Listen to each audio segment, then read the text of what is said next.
Hello दोस्तों, कैसे हैं आप। एक बार फिर से आपका इस चैनल अनोखे प्रेम में स्वागत है। और इस चैनल में हम परमेश्वर के अनोखे प्रेम के बारे में चर्चा करते हैं कि किस तरह से उसने अपना प्रिय पुत्र हमें दे दिया, जो चरनी में पैदा हुआ और हमारे लिए इसलिए आया क्योंकि उसने हमसे प्रेम किया।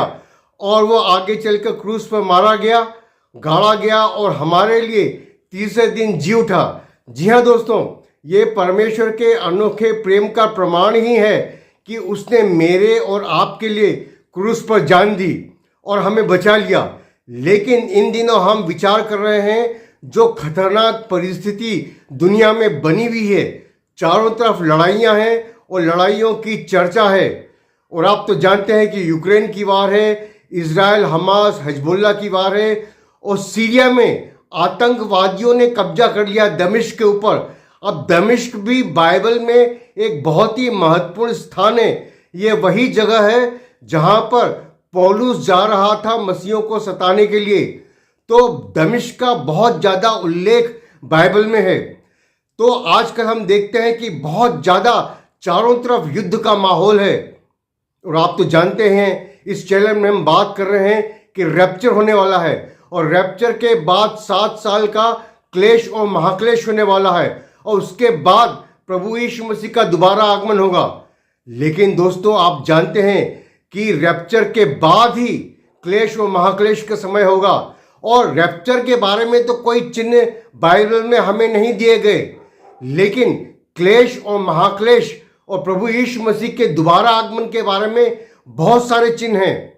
तो उन चिन्हों से मालूम पड़ जाता है कि हम लोग रैप्चर के करीब हैं।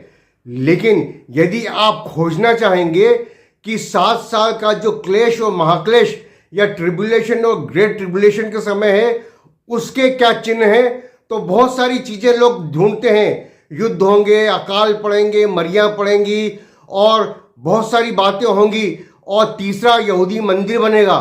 लेकिन आप जानते हैं कि जो 7 साल का क्लेश और महाक्लेश का समय होगा, उस समय सबसे बड़ा चिन्ह क्या होगा? वो चिन्ह ये होगा कि उस समय दुनिया में एक तानाशाह उत्पन्न होगा। एक वर्ल्ड डिक्टेटर आएगा जो कि सारी दुनिया पर प्रभुता करेगा, जैसा कि भविष्यवाणी की गई है दानियल नबी की पुस्तक उसके 9वें अध्याय की 27वीं आयत में। और ये वर्ल्ड डिक्टेटर, ये तानाशाह ख्रिस्त विरोधी या 666 7 साल की संधि इजराइल से और आसपास के देशों से बांधेगा। तो ये बहुत बड़ा नेता होगा। और यही 7 साल की जो संधि है, यही 7 साल का समय क्लेश और महाक्लेश का होगा। तो इसलिए यदि आप जांचना, परखना और खोजना चाहते हैं कि ये 7 साल का समय कितना करीब या कितना दूर है, तो आपको इस बात को समझना होगा कि क्या इस पृथ्वी पर कोई एक ऐसा नेता उदय हो रहा है या उदय हो गया है जो कि 7 साल की शांति संधि इजराइल और उसके सारे देशों से बांध सके। और ध्यान रहे, इस 7 साल की जो संधि होगी, उसका एक महत्वपूर्ण बिंदु ये भी होगा कि वो यहूदियों को या इजराइलियों को अपना तीसरा मंदिर बनाने की इजाजत देगा। ऐसा कैसे मालूम पड़ता है? ऐसा इसलिए मालूम पड़ता है कि दानियल नबी की पुस्तक उसके 9वें अध्याय के 27वीं आयत में साफ लिखा है कि आधे समय में, अर्थात 3.5 साल बाद ही वो डिक्टेटर, वो प्रधान, वो दुष्ट उस वाचा को तोड़ देगा। और जब वो उस वाचा को तोड़ देगा, संधि को तोड़ देगा, तो क्या करेगा? वो यरूशलेम में आके यहूदियों के तीसरे मंदिर को भ्रष्ट करेगा।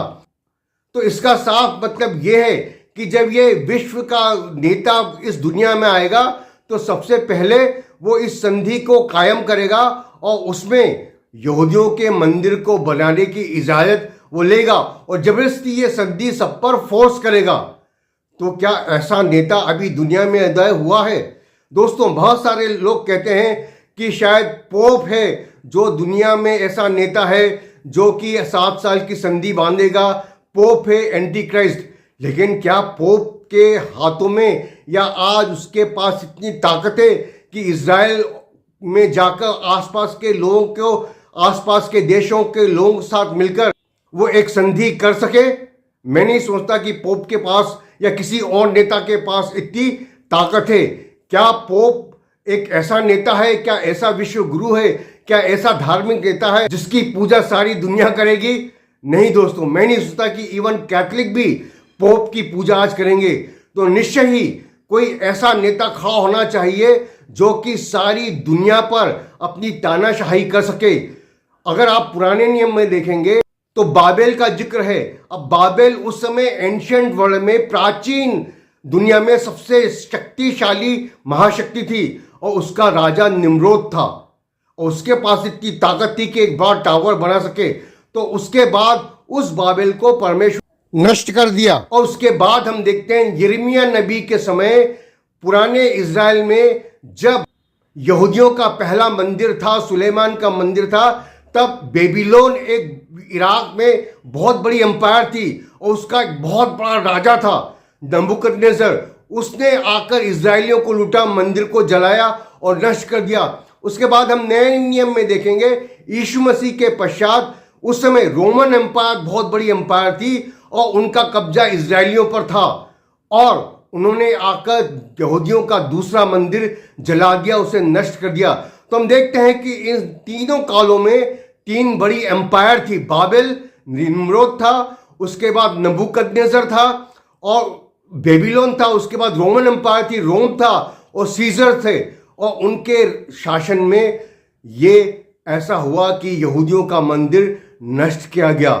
दोस्तों, क्या आज दुनिया में कोई ऐसी एम्पायर है जो मिलिट्री के रूप में दुनिया में सबसे ज्यादा ताकतवर हो? क्या दुनिया में कोई एक ऐसी एम्पायर है जो आर्थिक रूप से दुनिया में सबसे शक्तिशाली हो? क्या दुनिया में कोई ऐसी एम्पायर है जिसमें एक ऐसा राजा खड़ा हो रहा हो जिसके पास ये ताकत हो कि वो इजराइल जाके और आसपास के सारे मुस्लिम देशों को इकट्ठा करके जबरदस्ती एक शांति संधि तय कर सके, एक अकॉर्ड तय कर सके, एक वार्ता कर सके? क्या कोई ऐसा नेता है? यदि कोई ऐसा नेता है तो बहुत अधिक चांसेस ये हो जाते हैं कि यही वो नेता हो सकता है कि क्रिस्ट विरोधी बनकर आने वाले दिनों में उभरे। अब इन बातों के ऊपर कोई डॉगमेटिक नहीं हो सकते या हम कह नहीं सकते कि नहीं ठीक ऐसा ही होगा। ये तो बहुत कुछ आगे आने वाले दिनों में निर्भर करता है कि परमेश्वर किस ओर ले जा रहा है। लेकिन प्रकाशित वाक्य के 13वें अध्याय में देखते हैं कि एक ऐसा नेता खड़ा होगा जो बाद में सारी दुनिया से अपनी पूजा करवाएगा। और दूसरा थिस्सलुनीकी उसके दूसरे अध्याय के अनुसार वो यरूशलेम के मंदिर में जाके जब उस वाचा को तोड़ेगा तो पवित्र स्थान में जाकर अपने आप को खुद परमेश्वर घोषित करेगा और सारी दुनिया से अपनी पूजा कराएगा। क्या ऐसे चरित्र का कोई करिश्मेटिक मजबूत नेता दुनिया में है या उभर रहा है? ये मेरे और आपके सोचने की बात है और उसको परमेश्वर के वचन से तोलने की बात है। लेकिन हम देखते हैं कि प्रकाशित वाक्य में 3 कैरेक्टर हैं। एक तो ड्रैगन है या शैतान खुद है जो अपनी शक्ति और सामर्थ इस झूठे तानाशाह को देता है या पशु को देता है।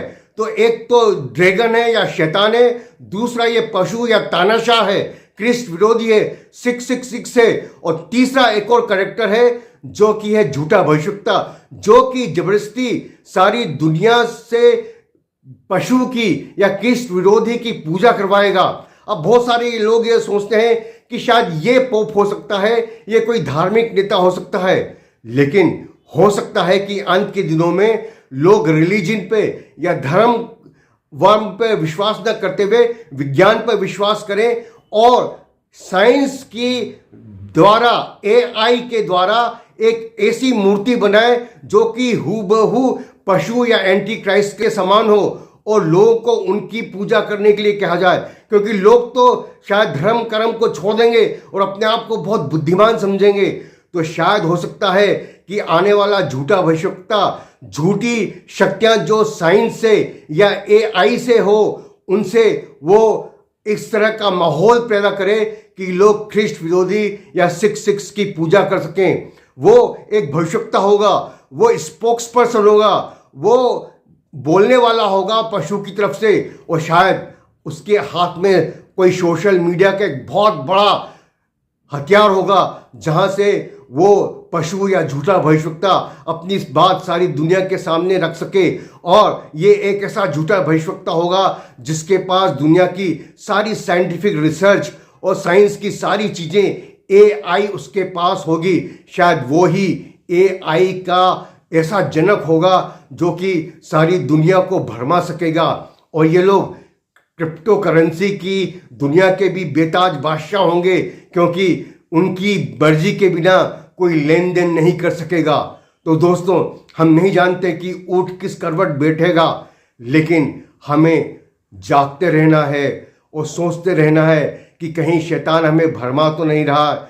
हम पोप के बारे में सोचें या किसी दूसरे नेता के बारे में सोचें, लेकिन हमारी आंखों के सामने कोई ऐसा स्वर्गदूत जो ज्योतिमय स्वर्गदूत हो, अपना भेष बदल के आए, जो कि एक भेड़िया हो और भेड़ की खाल में अपने लोगों के बीच में आकर उनको भरमा दे। तो मुझे और आपको चौकन्ना रहना है और जागते रहना है और परखते रहना है कि आज दुनिया में क्या कोई ऐसा नेता खड़ा हो रहा है जो मसीही लोगों को भरमा सके। और यदि ऐसा नेता खड़ा हो रहा है तो हमें चौकस रहकर हमें अपने आप को प्रभु यीशु मसीह के पास लाना है, उससे लिपटे रहना है। लेकिन अजीज़ों, मैं बताना चाहूँगा कि ऐसा नेता जब दुनिया के स्टेज में सामने आएगा, प्रकट होगा, उसके पहले ही कलीसिया उठा ली जाएगी। लेकिन क्या आपने अपना भरोसा प्रभु यीशु मसीह पर किया है?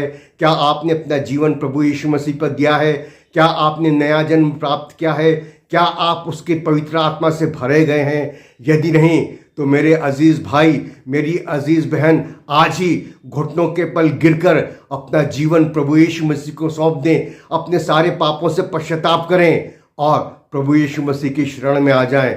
वो आपका उद्धारक है, वो आपसे प्रेम करता है, एक अनोखा प्रेम, वो आपको बचा लेगा। क्या आज ही आप अपने आप को नम्र और दीन करके अपना जीवन प्रभु यीशु मसीह को सौंप देंगे? प्रभु यीशु मसीह में ही मुक्ति है, प्रभु यीशु मसीह में ही शांति है, प्रभु यीशु मसीह में ही सुखद भविष्य है। परमेश्वर आपको ये संदेश समझने के लिए बुद्धि प्रदान करे। आमीन।